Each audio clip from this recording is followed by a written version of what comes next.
परमेश्वर का आत्मा हमारे साथ हमेशा विवाद नहीं करेगा। ऐसा वचन हमें कहता है कि परमेश्वर का आत्मा हम एक वचन को पढ़ेंगे, उत्पत्ति का किताब 6:3 को हम पढ़ेंगे। इसमें कुछ ऐसा लिखा है, तब यहोवा ने कहा, मेरा आत्मा मनुष्य से सदा लो विवाद करता ना रहेगा। परमेश्वर का आत्मा सदा हमारे साथ संघर्ष नहीं करेगा अगर हम बार बार अपनी गलतियों में, अपने अपवित्रताओं में हम चले जाएंगे। तो परमेश्वर का आत्मा हमारे साथ एक जो कनेक्शन होता है, नेटवर्क, वो हमसे टूट जाएगा और वो हमारे साथ बार बार ऐसे लो विवाद नहीं करेगा।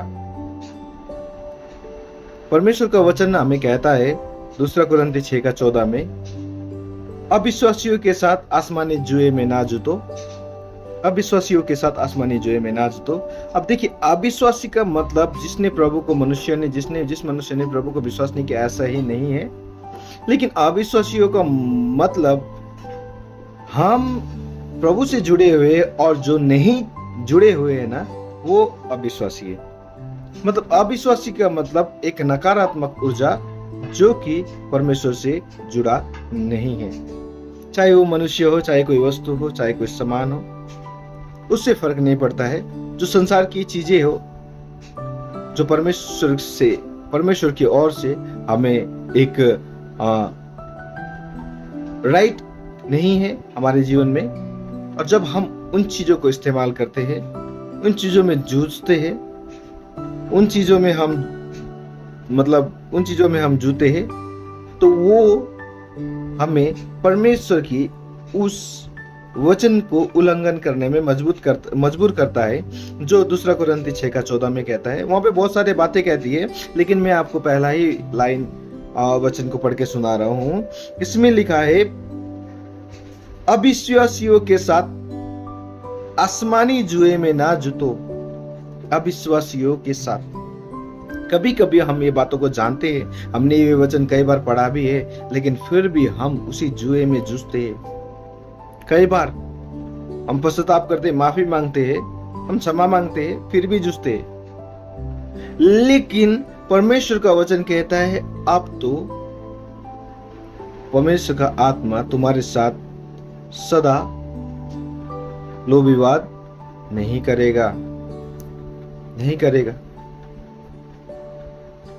अगर मैं इसी वर्जन को अगर नेपाली में अगर मैं पढ़ता हूं, तो बहुत ही सुंदर रीति से उसमें एक्सप्लेन किया गया है। उत्पत्ति का किताब, आप दूसरे भी वर्जन में पढ़ सकते हैं, इंग्लिश, सादरी, आप जो भी वर्जन को पढ़ना चाहते हैं, आप 1-2 बाइबलों को लेके अगर आप उसमें छानबीन करेंगे तो आपको शब्द स्पष्ट रूप से मिल जाएगा। इसमें अगर मैं उत्पत्ति का किताब को 6:3 को मैं इसमें पढ़ता हूँ, तो इसमें बहुत ही सुंदर रीति से हमें बताया गया है कि परमेश्वर किस प्रकार से हमें, इसमें 6:3 में लिखा गया है, तब परम प्रभुले भन्नुभयो, मेरो आत्माले मानिससँग सधैँ सङ्घर्ष गर्ने छैन। परमेश्वर कहता है कि मेरा आत्मा अब सदा हमेशा मनुष्य के साथ संघर्ष नहीं करेगा, क्योंकि जब हम ये आसमानी जुए में हम अविश्वासियों के साथ हम जूते हैं ना, तब हमारा ना विश्वास का नींव गिर जाता है। हमारा विश्वास का नींव गिर जाता है। हमारा विश्वास का नींव गिर जाने के कारण ही हम आसमानी जुए में जूझते हैं, वो भी अविश्वासियों के साथ। भजन संहिता 11:3 इस प्रकार से कहता है, हम इसको भी पढ़ेंगे। यदि नींवें ढा दी जाए तो धर्मी क्या कर सकता है। देखिए, जब पवित्र आत्मा हमारे साथ होके वो सेवकाई नहीं करेंगे, वो हमें मदद नहीं करेंगे, वो हमारे साथ संघर्ष नहीं करेंगे उन बातों के लिए, तो हमारा नींव गिरने जैसा हो जाएगा। नींव गिरने जैसा क्या, नींव गिर ही जाएगा। और जब नींव गिर जाएगा ना, तो आपका और मेरा हमारे बल पे हम कुछ नहीं कर पाएंगे, कुछ नहीं होने वाला, कुछ नहीं होने वाला। हम जितने भी कुछ करने का प्रयास करें लेकिन होने वाला कुछ नहीं है, क्योंकि परमेश्वर का वचन कहता है अगर नींव ढा दी जाए तो धर्मी जन क्या कर सकता है, क्या कर सकता है? कुछ नहीं कर सकता जब तक पवित्र आत्मा हमारे अंदर होके वो काम नहीं करता है। हम कुछ भी नहीं कर पाते, हम कुछ भी नहीं कर पाते। तो इसलिए आज के बाद हम निर्णय करें कि हम इस संसार के किसी भी वस्तु में, किसी भी अविश्वासी चीजों में हम नहीं जुटेंगे।